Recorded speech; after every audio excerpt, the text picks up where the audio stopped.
Within our souls, we all possess a dream which lay dormant until intrigue strikes its match and sets the torch we carry ablaze, leading us down the path of the unknown towards our dreams. As coaches who are former high-performance athletes, our personal experiences have shown us that a coach, parent, or even a fellow athlete have the potential to either illuminate or extinguish the dreams of young athletes. Nothing is lost from the candle which lights another. We are here to share our stories and our passion to illuminate the champion within, empowering coaches, parents, and athletes to keep the flame of their dreams burning eternally.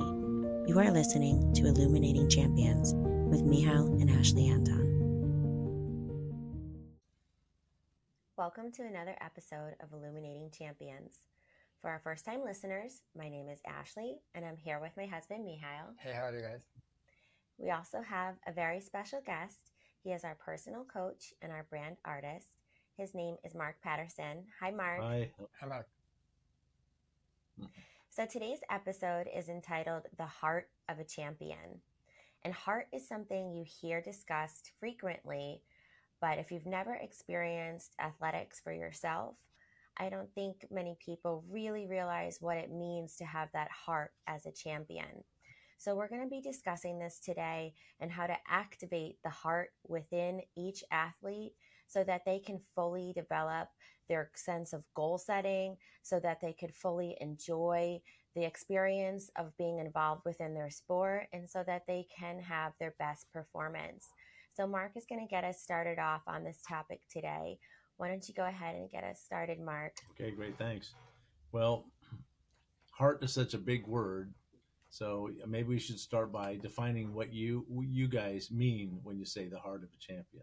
Well, I'll start with myself and I'll let Michal give his own rendition. But for me, heart is, when you think of heart, you think of love, of course, in your regular life. But it's the same within athletics. You really need to feel what you're doing every single day that you walk into your athletic environment. For us, of course, that means gymnastics. For our first-time listeners, we are gymnastics coaches.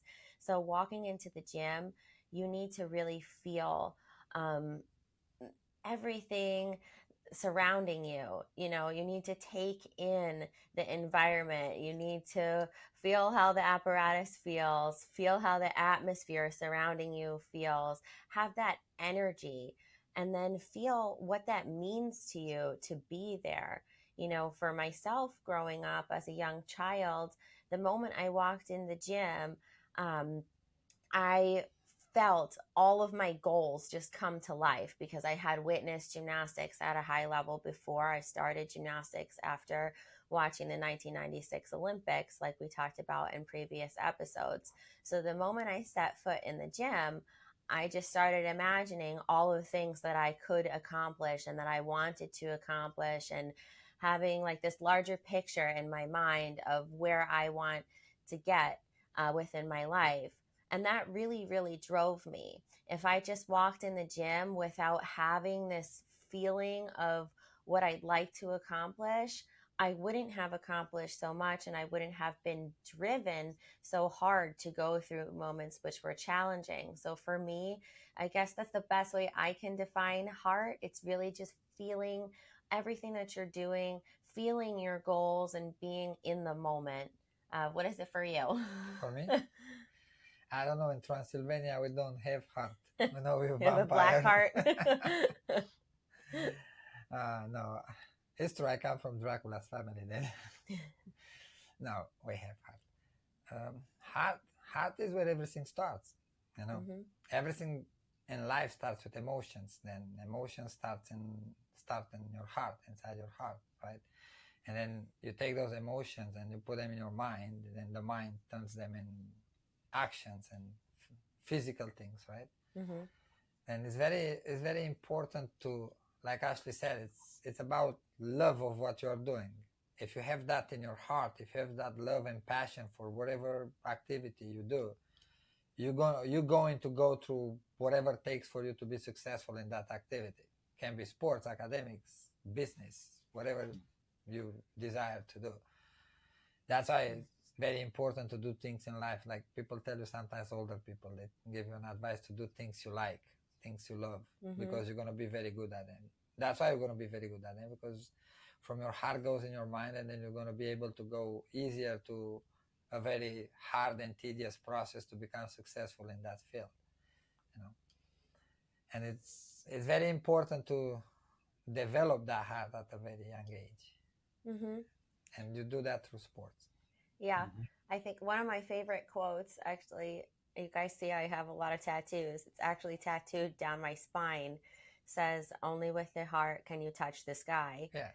And it's it's the truth that only when you do things with your heart can you do them to the greatest of your ability and become the most successful. So for me, heart is very meaningful. That tattoos to remind me to always involve myself in things that mean the most to me and do things with heart, with emotion, and with intention. Don't just do them mindlessly.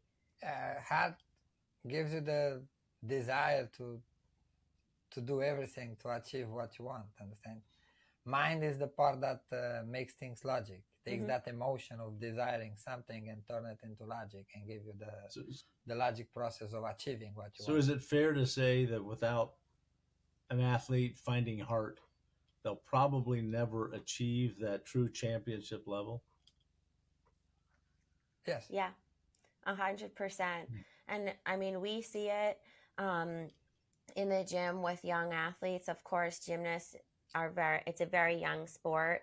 So, children, when they're first starting off, you have the children that walk into the gym and their home environment or just their innate personality has already taught them to walk in with this sense of heart and drive, and they have things that they know they want to achieve and that are very meaningful to them. And sometimes you have other athletes that, it's, you look at them and you say they don't take it so serious, but deep down they do. When you get into like their emotional level, it does always mean something to them, but sometimes it's a superficial meaning because they haven't yet learned how to feel what they're doing on a deeper level and learn like the importance of what they're doing. And Mihal is probably going to tell you the moment I finish this sentence that can come from the coach, that can be sparked by the coach if you see the child like I always that. blame the coach. But it's true, because when you have children like that they walk in the gym and they're silly. Keep your idea and finish it. You know why I blame the coach? Because when I was an athlete, I couldn't even speak back to my coach. I couldn't even like say, "Oh no, I don't want to do this." And now when I'm an adult, I'm like, okay, let me blame everybody. No, it's, when you see kids that they look like they're not taking things to heart, we can say, you have to show them how to. You need them, and why? right, to see why they should really care And deeply about what they're doing. And that doesn't always mean that they have to care about it because they want to win a gold medal or they want to have a perfect performance. They have to care about it on a deeper level. They have to care about how they perform because they're learning that when they put their all into doing something, it's actually a form of respecting themselves, because they're giving themselves the best that they can, the best chance that they can to succeed.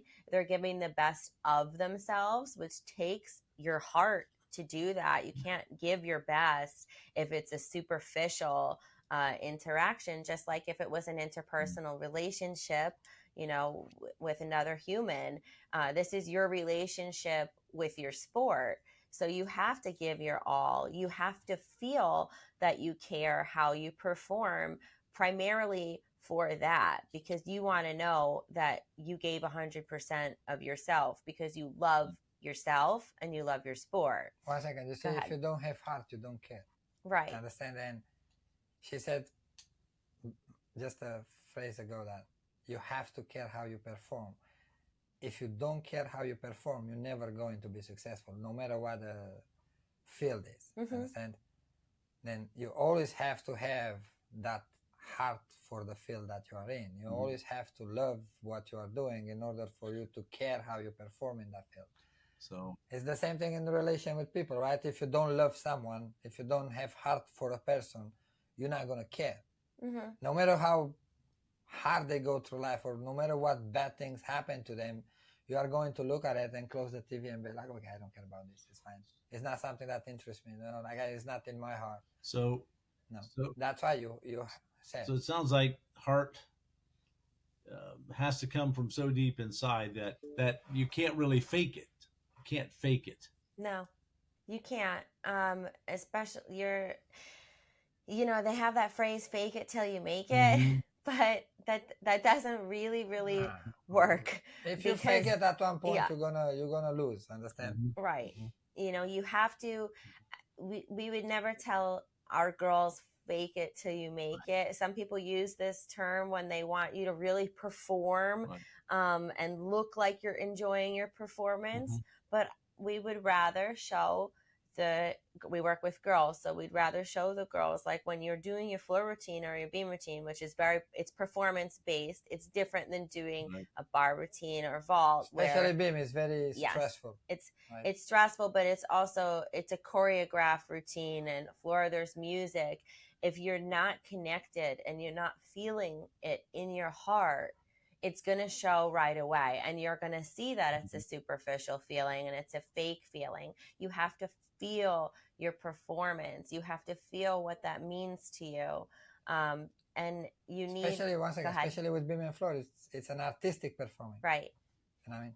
Then if you go on the floor and you have music and you have choreography and the whole routine, you stay like statue. And I mean, but your music, I don't know, it's a bubbly music, very, very smiley, very jumpy, and you don't show that emotion, obviously, it's not going to look good. The judge is going to look at you and like, oh, whatever. She doesn't care. Well, right. I think that's great. You need that connection with what you're doing. I think that's something really important for people. Go ahead, Mark. Something important for people to understand. And I think what you're saying is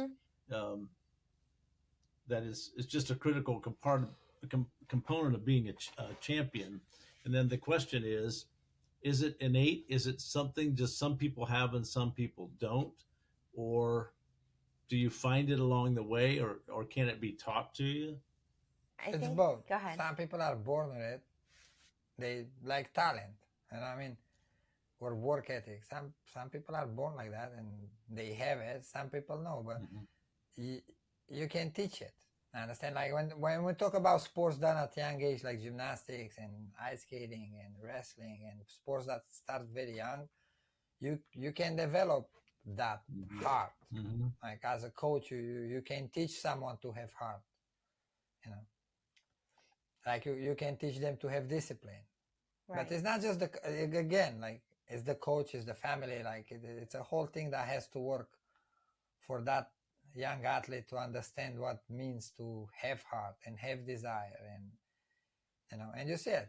Like I give you an example, like past episodes, I have a girl that just came to my gym, very new, and she's very young.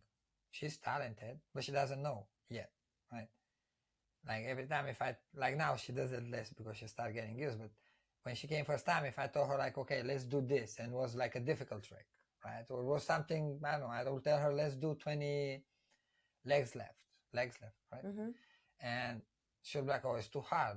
I can't do this, Like her mind, right, will give up on her because she'll tell herself that she doesn't want to do it because she's not strong. But then when I will explain her, okay, like you want to be an elite gymnast. Yes, okay. You love gymnastics. Yes, you do this. And like you do it because you want to do it, right? Okay. This is what takes for you to become that champion that you want to be one day. And then she goes in her heart, right? Because whatever I told her goes to her heart. And then she turns around and is like, no, I'm going to do this. And then she pushes herself through, right? Because as a coach, I show her that you love what you're doing, but for you to achieve that, what you want, this is the whole thing comes with this. Understand? You have to do this. And then because she knows she loves the sport, she puts in her mind that, oh, I want to do it. Understand? Right. Then the mind starts pushing her, helping her push her physicality in order for her to do the work. Yeah, because she's finding the meaning Yes. behind what she's doing. Yes. You can have all the logical explanation in the world of why you should, but until you grasp that it means something to you, you're not going to push yourself through things that are difficult. And I think going back to your question of if it's innate or can be taught, I agree with Mihail, but I think everybody has heart. Some people are born like you call them like an empath, like they feel everything. They're very in touch with their emotions. They're very passionate people innately. Other people, they have heart, but you have the feeling in relationship that they can't commit, just like you see between people. And I think children in sports, when they're lax with themselves or they look like they don't really care about what they're doing, they actually do really care deeply, but they don't believe that they're capable, and then they shy away from that commitment because it's easier to be superficial. And I think that's a heart an emotional sensation more than it is a mental one. It's not careless in your mind, it's being afraid to be raw and wear your heart on your sleeve. And really show that you care about what you're doing, because if you care about what you're doing, then the expectation is very high that you have to give it your all, you have to perform well, because if you don't, then you're going to feel a little bit hurt by by your performance, and you're going to feel it, and it's a painful feeling. So people avoid that painful feeling by just being like, oh, it doesn't matter, it's fine. But everybody has heart. It's how in touch with your own heart you can become.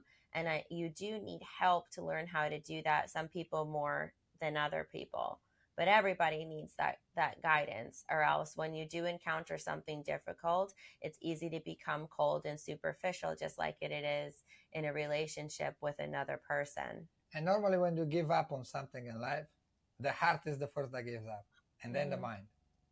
Understand? Like, look, like it's easy to see in fighting sports. You see a guy that's a champion, he's very technical, he's beating everybody, and then once of a sudden he gets an opponent that gives him a little more pressure, and he cannot perform. Although the opponent is not as technical as the champion. But because the opponent desire to win, desire to be the champion, to take that belt from the champion, and puts pressure on him and stay in his face, the champion breaks down emotionally. In his heart, he breaks down, and then he loses. You see that in fighting sports a lot. When you see a guy that's like newcomer and not that good, and everybody's like, oh, he doesn't have the technicality, but he goes out there and he wants to win. Every single time he goes in a fight, he wants to win, and he desires to win. That desire starts in his heart, and that's what pushed the mind to not give up. Yeah.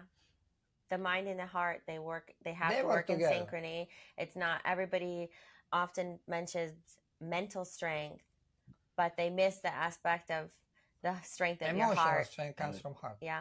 And that's the most important strength, because the things that breaks us down are emotions.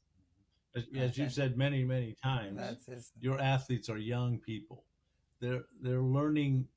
Yeah. They're learning everything about life. They're so young, 4 or 5 years old. They've just learned to walk, talk, what manners are, how to enter out in the world a little bit. So what you're telling me is that everyone has heart, but sometimes they don't know what it is. They have to discover heart from leaving the house to the first time. You might love, I love horses, I love this, I love gymnastics. Right. So until they find that, and a coach helps them to understand what that is, they're going to stumble till they find it. Look, I give another example. Like when I coach, like I have girls, right, and I coach them, and I give you a correction. That's a technical logic advice, right? It's very mind oriented, right? Yeah. It's like, it's pretty black and white, yes, too. Right? This is like what you need straight to your leg, put your hands up. And sometimes they don't get it. They don't do it, right? And they look at themselves and they're like, oh, I can't do this, I don't understand. And then the second I stop them and I say, okay, when do you eat ice cream?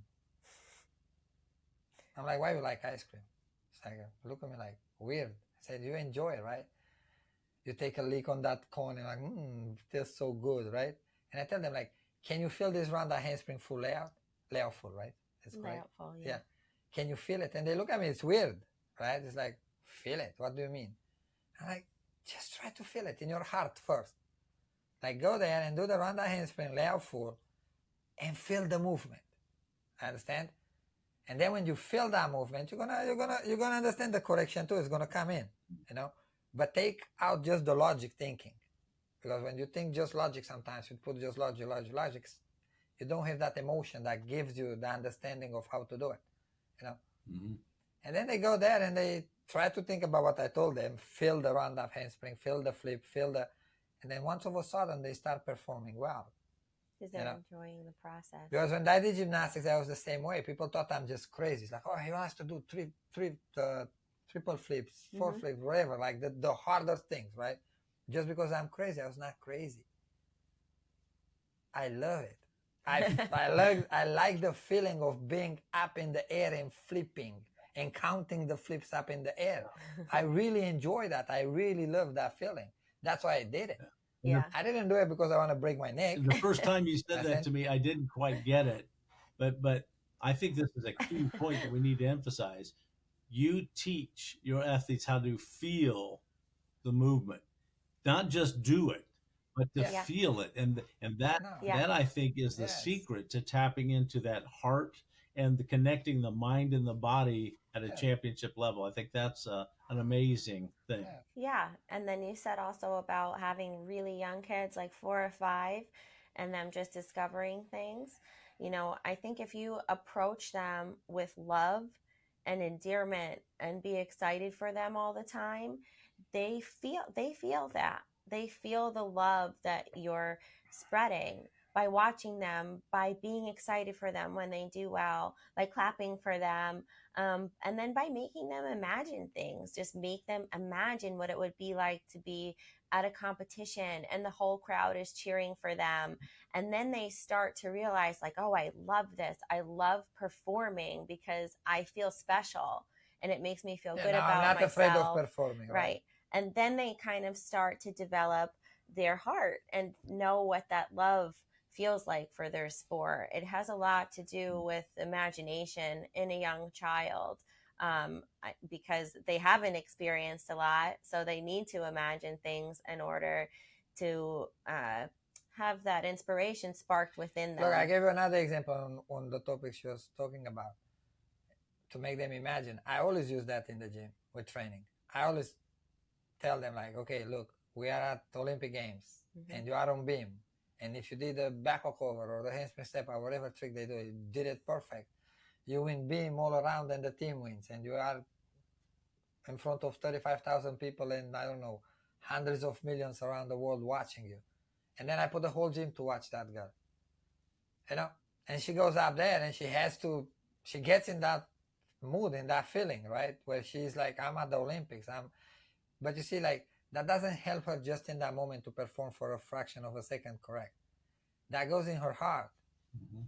That feeling that she took out of it, the emotion she took out of it, that good performing, understand, feeds her heart to go back and do it again because she start liking it. You know? It's the same thing with eating ice cream. Mm-hmm. If I give you ice cream and you taste it and it's good, that's why you want it. If I put salt on the ice cream and pepper, yes, and I give you, you're not going to like it. Understand? That's why it's very important to give them the good emotions, to taste them, to feel them at a young age. So you help them to see and teach them how to. You help them to see the goal so that their heart can connect with it. Yes. That's really cool. Yes. And he does this a lot, this particular example. A lot of times he'll do that, especially on beam, because that's something you fall off of it. So you really feel when you do the skill wrong more than any other event, because it's not like your leg is just bent. If it's wrong, you're off the beam totally. So a lot of times if a gymnast is repeatedly falling on something, he'll stop her and give her this example. And it could be she's repeatedly falling because she's getting frustrated and her mind is spiraling and she can't control her thoughts, or she's being a little bit silly and not concentrating fully, and she's falling repeatedly on it, and he wants her to take it more serious. So the way to develop that seriosity within her is going to be to give her an example that's meaningful to her. If she's in the Olympics and she's going to win beam and she's going to win all around, that means something. And then it becomes like, well, how bad do you want that? How much does that mean to you? And then they always go with their whole heart. They go all out. And most of the time, they end up making the trick. And even if they don't make it, The it's performing always is better such a than- better performance. than the one before. And then they understand, that feels good when I put my whole heart into that. That feels good when I care about what I'm doing and I'm going for it. I can feel more proud of myself. So that's always something that's really, it's like magical to watch happen. And also when help you see them it. by the time they get to competition. I told you, competing, Mhm. it's a tool. Like It's a skill. It's a skill. You have to learn how to compete. Understand? Yeah. And competing is a lot of heart, actually. Going in a Mhm. competition and performing well comes a lot from your heart. Then when I give you this type of emotions in training, by the time you get to competition, you already know how it feels for you to go out there and perform the best to win that gold medal or that big trophy that you won. Because you already train with the same emotions inside the training facility. Mhm. And then it's no different for you when you show up on the floor at a big competition. Right. Understand? And that's why, you said in the past episodes that you need to practice in gymnastics exactly the same way that you You want to compete. compete. It's not just a technical thing. It's a mind. It's a mental and it's an emotional thing. If you practice in the gym with all of your heart, when you show up at competition, besides you're going to be really excited and in love with what you're doing and ready to do it, you're going to go on the piece of apparatus that you're performing on, loving it and confident, and you're not going to crack under pressure. A lot, if you don't teach athletes to practice with their heart, then when they go into competition, that's when they feel it. No matter what, you can't avoid it. You get there, you automatically want to have your best performance. If you've never experienced what that feels like to go with your whole heart and then all of a sudden you have to, that's when their mind starts getting out of control and they start getting really, really nervous. And then they can't control their performance as well, and they don't enjoy it as much either. So if you teach them to practice with their heart, those are the kids that normally compete much better because they're used to that feeling of having all of those emotions at competition. And having this tool to control those emotions and having heart, that helps you as an adult when you go in the regular life. Yeah. Because then you can perform better in whatever job you get, whatever position you get in a company. Like, you're not going to just crumble under pressure. You're going to be able to perform very well under the highest pressure possible, understand? And be very successful. That's what drives those people that are successful in life. Look at like 90% of America came from poverty, maybe. The rich America I'm talking about, the very wealthy Americans, they come from zero. And now they are multi-billionaires. How they did that? They didn't give up. They had discipline. They worked hard. But where that came from their heart of wanting to be successful. Knowing what they want in life and going for it, making all the sacrifices. But to do that, you need that heart behind the mind. If the heart doesn't stay behind the mind, doesn't you work. mentioned something about a competition where people have good days and bad days. So if someone has heart, but they're having a bad day and they're down, and you can sense it, how can you help them through that so they can compete at the level that they're capable of? How do you remind them of that heart, or how do you help bring that out at that moment? First of all, you explain them they are humans. It's as simple as that. We all make mistakes. Doesn't matter how strong, good, smart we are, we're still humans. We are here to learn from mistakes and make mistakes and learn from them and get better, right? It's an error. You explain them exactly how it was, right? For example, you fell off the beam I'm going to tell you exactly why did you fell off the beam, what was the errors, and how we're going to fix it, and that you are strong enough to fix it. And it's going back to, we talked in the past episode about coaches showing respect to the athlete, no matter what the performing is. Understand? If you treat your athlete with respect when they do the best, and you treat your athletes with the same respect when they have a poor performing, they're not gonna feel down too much. Understand? Yeah, you're gonna fall off the beam, you didn't win, you're gonna be upset. But you're gonna know that, okay, we go back in the gym and we fix that mistake and we go back and you're gonna win again. Understand? But again, it's the coach jobs to help the athlete feel comfortable even with a mistake. And remember, we talk about like teaching the athlete to want to be the best, desire to be the best, train and work hard to be the best, be humble when they win and respectful to themselves, and be humble and respectful to themselves when they don't win. You teach that from a young age. That's why you have poor sportsmanship sometimes in competition, and you see it even at the highest level. You see a champion winning, and then one time they have a mistake and they get off the beam and start crying in gymnastics without a reason. She's not hurt, she's not injured, she's not in pain, but she's emotionally in pain. Her heart broke down because she doesn't know how to deal with that emotion of not being the best. Because now if she's not the best on the first place, gold medal wise, she's not the best emotionally in her heart. Understand? Because she doesn't have the tool to respect herself just by having the gold medal. If she doesn't have the gold medal, she's not good enough for herself or for himself. Understand? Or you see in other sports, you see like the guy wins, like you see him sometimes, I give you an example with boxing all the time. Like you see him boxing. Now the guys, they have a good match, the guy wins, the referee puts the guy hands up and the other guy turns around and punches the guy because he cannot take the loss. Understand? It's like, and it's a cheap shot, right? Then he gets like suspended, banned, and it's a miss of sportsmanship. How you call it? Poor sportsmanship. Poor sportsmanship, right? Yeah. But it's because nobody teach that person at a young age how to also lose. You have to teach that to the athlete. It's not just winning. As much as we want to win in life, life is not just a winning process. You know what I mean? Like it's more losing than winning. Yeah. And sports is the same way. It doesn't matter how talented you are. It doesn't matter how good you are.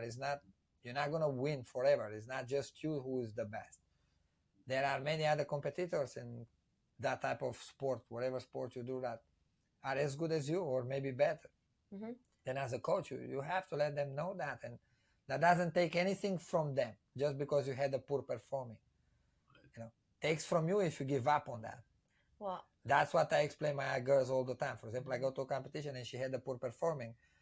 I tell them, like, look, this is what we have to fix. It's fine. Let's move to the next event.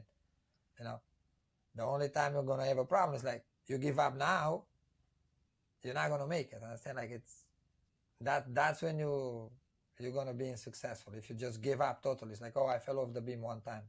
Okay, let's go back and do it again. Right. Well, all of those things that you mentioned go back to having love and feeling love. If you know your coach is there for you when you do your best, and you know your coach is there for you when you do your worst, you feel love from your coach, then you're going to feel safe.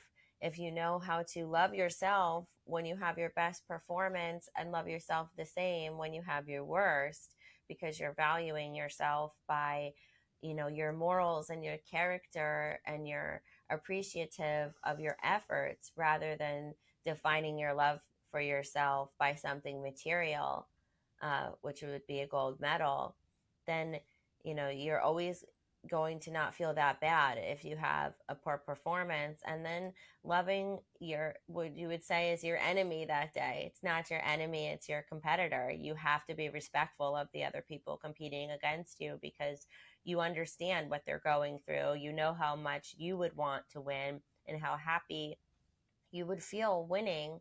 Then you need to be happy for that other person, even though it's difficult sometimes in that moment, because you're upset about your own performance. You can't be selfish that they succeeded. You need to feel proud for them because you know how much that means to you. But that goes back to, again, realizing what something means to you. So all of those things go back to a sense of love, I think. That's why it's important, like I said in past episodes, allowing the young kids to fail and fall at things, like allow them to make mistakes, allow them to not win, allow them to want to be like, tell them, yeah, I want to be the best.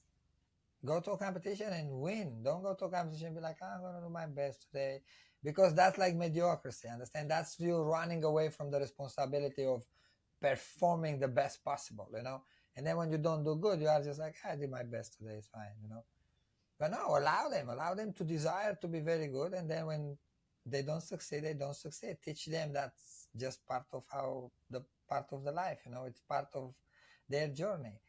What they have to do, teach them that. Go back and do this and this and this and make these adjustments, and then go back and try again, till one day your best becomes the best. I say that all the time. But you have to treat them with the same respect when they are number one, and the same respect when they are last place. And that's coming from the coach and from the parents, But the coach is the first one who gives that tempo to the athlete, because the parent is in the audience. You are on the competition floor with the kid. Understand? They interact with you first time in that environment. They knew the first one who gave them the emotion and the answer to their emotions. Understand? Yeah. And so the coach, there has to be a very good answer from the coach. So the coach, in a lot of ways, maybe is the first to recognize heart. Like maybe the first day you walked into a gym, you had an attitude, you didn't know that was heart. Then the coach is more than just saying, good, nice words to you. The coach's job is to activate and nurture that heart. I think that's what you're describing to me. With honesty, because you cannot nurture a heart with fake words, understand? Right. Like if you want to make someone strong, let's put it this way, and I'm going to be straightforward. If you want to make someone strong, right, emotionally, physically, right, to have that discipline to work in life and be successful, like you have to be honest to them. You cannot like sugarcoat them and be like, it's okay, don't worry about it. No, you have to tell them how it is. You have to tell them honest without insulting them and berating them, but you have to let them know the reality of what they are trying to achieve and what is taking from them to get there. Because otherwise they're not gonna know, and they always gonna feel like, like maybe you're not fair with them, the life is not fair with them. You have to be very honest and let them know exactly how it is and what they have to do, and that's how you build someone strong, and that's coming from someone who, like, as a young kid, I was bullied. I was not an athlete, understand? I was the last kid in the gym, but my coaches, like, they let me know how it is, they let me know that, you have to work harder than every single teammate in your gym, My father, when I go home and I'm in last place, or like my teammate said this to me, that I'm skinny, or I'm like this, or I'm like that, look at me and say, son, you're skinny, but you can get stronger. Just go back in the gym. I'm really curious about that. Your teammates does 10 ropes, you do 20 ropes. I'm really curious about that, because for people who haven't been listening before, you were a sick, skinny kid when you first walked into a gym. Yes. Did you have heart when you first walked in, or did the coach help you develop that? No, I did have heart. You did? Because you see, I did have heart because the sickness gave me heart. I understand? Like, I was very young. I was 5 years old, and I told you, like, I was like dying, and at one point, like, and that's something I remember actually. And I grabbed the doctor. Was like over my bed. Was like a lot of doctors. They was looking at me. I was like laying down on the bed, and I grabbed this old man doctor. He has a beard, like white beard. I grabbed his hand and I told him, like, I don't want to die. Don't let me die. And he walked out the room and started crying. He was the director of the hospital, I think, where I was at the time. And like, I hate heart, because like exactly what I told you, like, you see, like, heart is built by situations sometimes, understand too.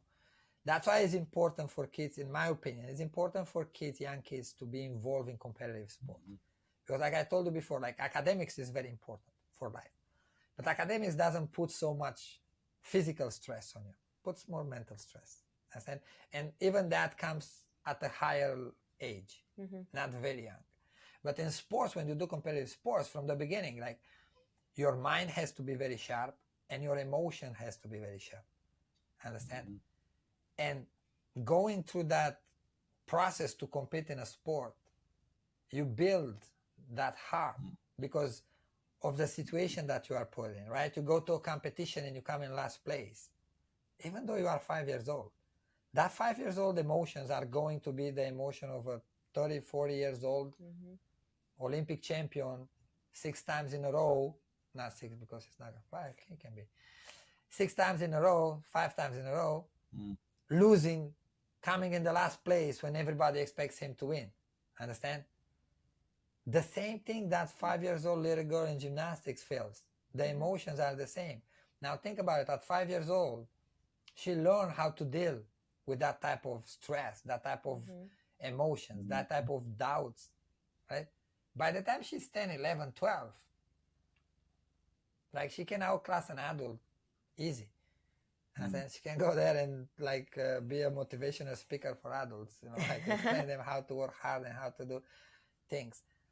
Because they go through situations that challenge that emotions, challenge the heart, understand? Deep down, challenge you to stand up and do it again and try it again and don't give up.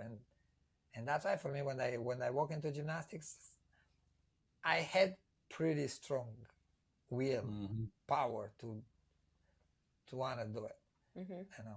And then I have to be honest with something here, because when I start gymnastics, I didn't expect much. I didn't know much. That's something I have to give to my coach, my first coach. I didn't start gymnastics thinking like, I'm really going to be one day an Olympic champion, you know, because obviously I was a sick kid. I just want to get stronger. I want to go to school. I want to be a regular kid. I want people to look at me like I was normal, understand? I didn't like people to look at me with pity. Like when I walk with my mother and my brother and my sister and my father to the streets, people are going to look at like, oh my gosh, you're some poor little kid, and pat me on the head. I didn't like that. And I knew when my parents told me they're going to put me in gymnastics, I knew they're going to put me in gymnastics to get stronger. Then for me in my head was just that people not going to pit me, kids not going to call me skinny, cadaver, or whatever. You know what I mean? I'm not going to get beat up by anybody anymore because I'm going to be stronger. I'm going to be able to defend myself. And that was kind of in my head at that age. But then my coach put in my head that, son, you can be a champion. That's great. And then my heart took a different level, you know, like, but I already had the desire. So we go back to your experience, and what makes you guys great coaches is people like that one coach. If he was a terrible coach, you might have been a sickly, skinny kid, so I'm not going to do this. But instead, he was a. If I had the other coach in the gym, yes. Yeah. And so he inspired you. I told you, if I had the other coach in the gym, yes. Yeah. That's great. Like if I was lucky I had the coach I had, because if I had the other coach, no, I will not make it. But the coach I had, like, listen, with good and bad, he did took out of me the champion. He did took out of me the desire, and he showed me that I can be when everybody else look at me and make fun of me, you know. And I will hear them make fun of me to him, understand? And he will get mad, and then he'll come to me. It's like, oh, come here. I'm going to teach you this. Like, we're going to show them how good you are. Wow. You know?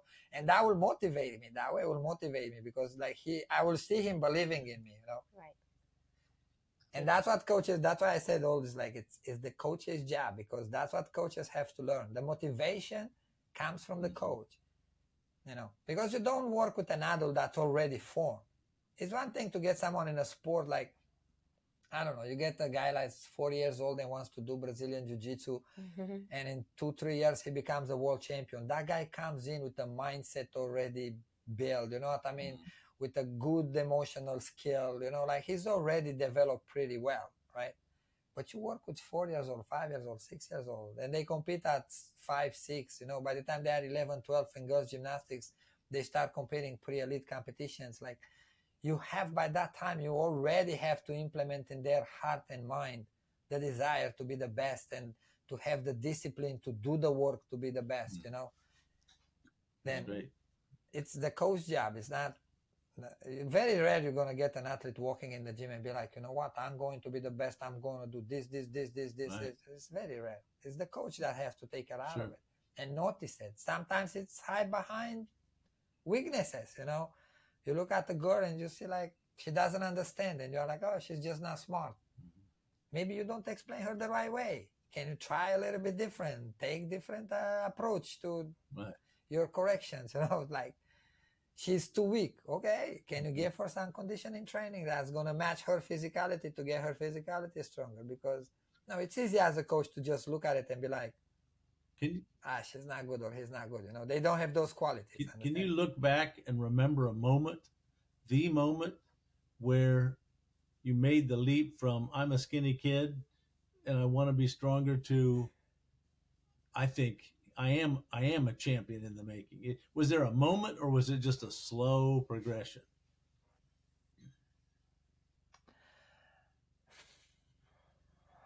It's a little complicated to explain it correctly because it's both kind of, understand? Like I through the training and through the process that I was going through, like I was starting to get better, and obviously like I started figuring out, I got from the last kid in the team. And at the time in my country, like when they line you up, let's say my coach has 50 boys, I was the 50th one. That means I was the last one in that group, like the worst one, understand? The best one was the first one. And then like months into it, I got from the last one to somewhere in the middle, and I start like, that feeling start getting in my heart. I'm like, oh, I'm better than this, you know. But was a moment where my coach came to me. It was right before my first competition, like, and he chose just me, I think, at the time to compete out of the whole entire team for Power Horse. And he told me, like, you can get a perfect 10 on Power Horse. I had two coaches. I had my personal coach, the direct coach, and I had a coach that would come in the gym just for Power Horse. He was a very good coach, very good coach. I like that man. I love that man. He was very, very good.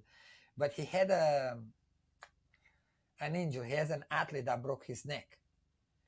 And then he was not allowed to coach. I don't think so, actually. He was not allowed to coach because he was a coach at the military club in my country. But he was not coaching anymore because he was broke emotionally, you know. And I don't know why that man loved me so much. Like, he saw into me that I can be very good at Power Horse, and he trained me. And right before my first competition, they both told me, like, you can get the perfect 10. And I remember when they told me that, I was just like, I said, yeah, I can get the perfect 10. You know what I mean? Like, and that's why I always, you see, I go back to, I tell coaches, it's your job to do that. I tell my athletes, you can be the best. You can achieve this. But we have to do this. And then when they achieve it, they feed out of it.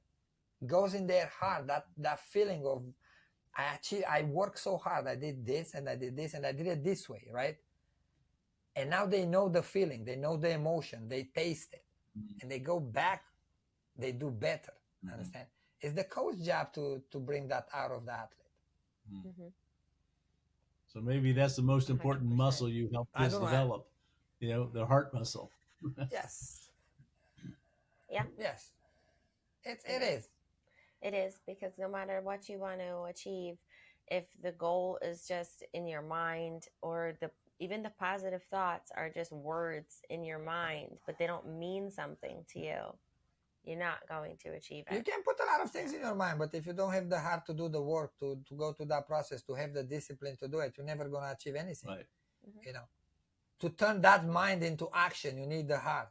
You need the desire to be the best, to want to be successful, whatever the field is. If you don't desire to be successful and do everything that takes from you to be successful, you're not going to be successful. Like when you look at the athletes that succeed in life, look at Mike Tyson. That's a good example, and that's an American athlete. That man come from being in jail, being raped, being abused, become the best boxer in the world. Why? Because he desired to be, and his coach make him that way. Yeah. His coach trained him to be that fighter, that, you know, that fearless is the word. Yes, fighter. You know. And then when that coach was not there, he started declining. But not because his boxing skills was not there, The mindset was not there. The emotional set was not there. Understand? Well, Tyson, Nobody feed him with that emotion. And Tyson's new career post boxing, because he's older, he has a tremendous podcast where they talk maybe 1% about boxing, but 99% about that champion mindset and an attitude. And he teaches people where that drive comes from. It's a very wise person. I really like that example. He's very smart. Yeah. I used to tell people, even when I come in America and people look at me like Mike Tyson, I'm like, that guy is a genius, but he's a raw genius. Right. Understand? Right. Because he's a guy that didn't have the chance in life to have a good family and go to big Ivy League schools and have wealthy friends around him.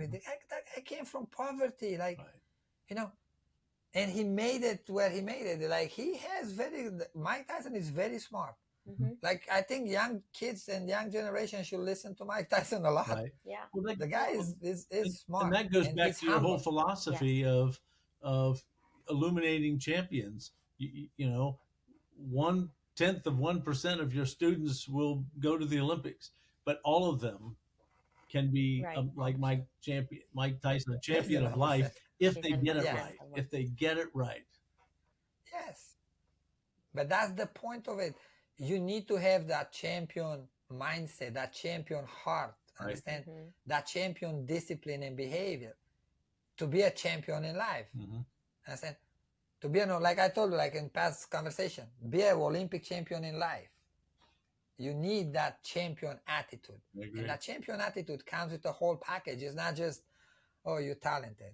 You can be the most talented athlete in the world in a sport. But if you don't have the heart to do the sport, if you don't have the desire, the mindset, you're not going to do it. You're going to lose all that talent. It's going to expire.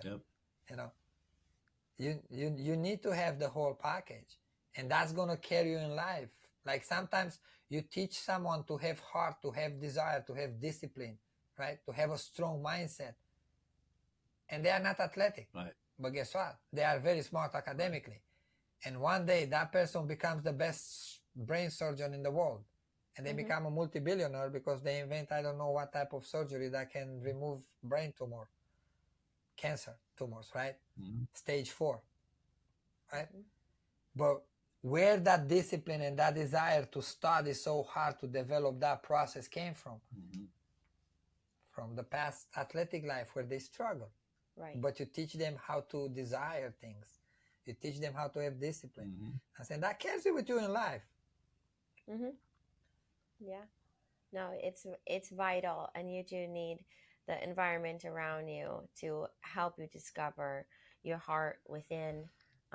So I think in tying off the episode today, we want to leave everyone with tips to create luminous moments that they can be proud of.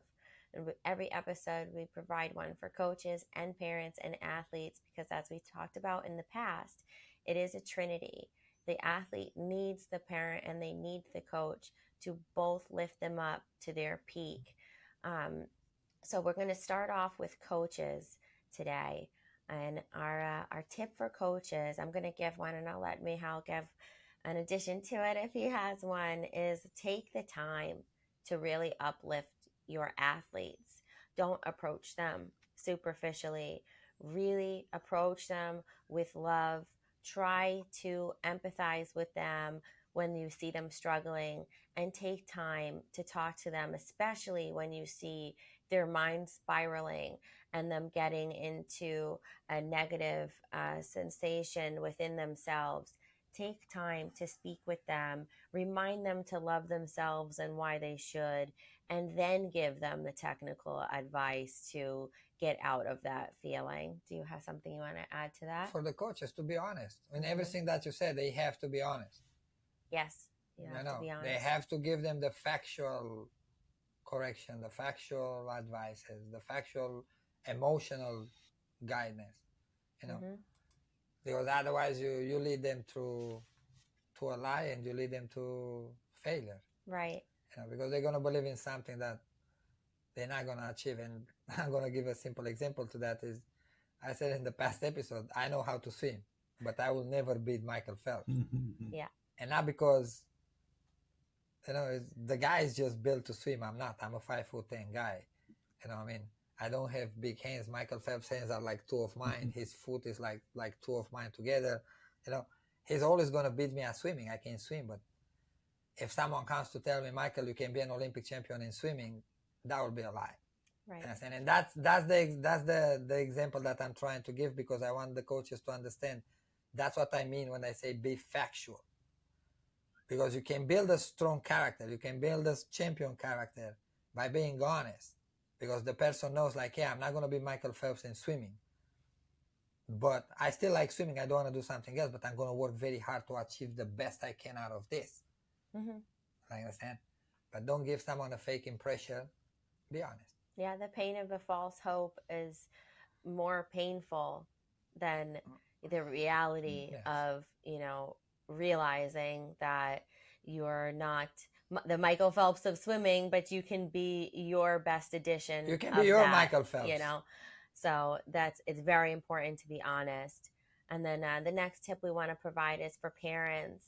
And this one is going to be to talk with your athlete about really wanting it. That is going to develop their heart and develop what is so meaningful to them within their sport. For myself, my sense of wanting to do well and wanting to be a champion and desiring to have a big dream and realizing what's important to me and that it's important to me to perform my best didn't come from my coach. It came from my mom. And it was a constant discussion at home when I was very young. It wasn't a pressure to do well. It was why is it important to you to do well? And that happens at home. And then I also was able to feel like my sport was important to me because I felt like it was important to my mom, but in a kind and loving way. It wasn't a forceful way. It meant something to her that I did well because she was happy to see me loving what I did. And she was happy to see me proud of myself. And that made me want to succeed even more. So that's a tip I would give to parents. Here, but you see, we go back again to coaches. What did Ashley said? Her mother gave her the advices. Her mother gave her the tools, but the coaches didn't. Understand? And the very talented young little girl that could be at the national team level never compete at that level ever. Why? Because the coaches was not there. Although her mother understood correctly what she needs, the coach was not there. That's why I said it's very important for the coaches to be there for the athlete. Yes. Because if the coach miss in action, it's not happening for that's the not athlete. happening. The parent can have it all. Right. And be the best parent in the world and do everything for that child to be successful. If the coach is not there, it's not happening. The coach is the one that puts the links of the bracelet that we talked in the past together. The coach is the one that they clasp it. Clasp. Yes. And then lastly, our tip for athletes is don't just do it, feel it. Yes. So you need to take that Nike slogan and add a little bit to it. You can't just do it. You need to feel it. You need to feel it in your heart. It needs to mean something to you. You need to love it. And you need to love the possibility of more. You need to love setting goals. You need to love having challenges and trying to conquer them. And you need to be in love with everything that brings to you.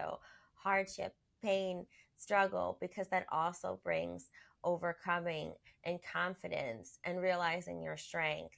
So feel what you are doing and really do things with intention and with meaning and with your whole heart.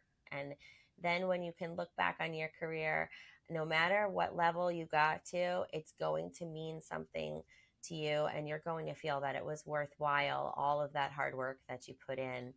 So that's what I say for athletes. You see, like she said about the Nike slogan, it has a good intention behind saying just do it. But it's a little bit halfway, like it's a little bit wrong and empty because you can just do it, but if you don't do it correct, it's not going to be successful. Understand? If you don't do it with your heart, like Ashley said, like feel it, like want to do it good, you're not going to be successful. You cannot just do it. You have to do it correct. And to do it correct implies you have to feel it, like she said, and you have to have the discipline, and you have to put the work that comes with for you to be successful. Right.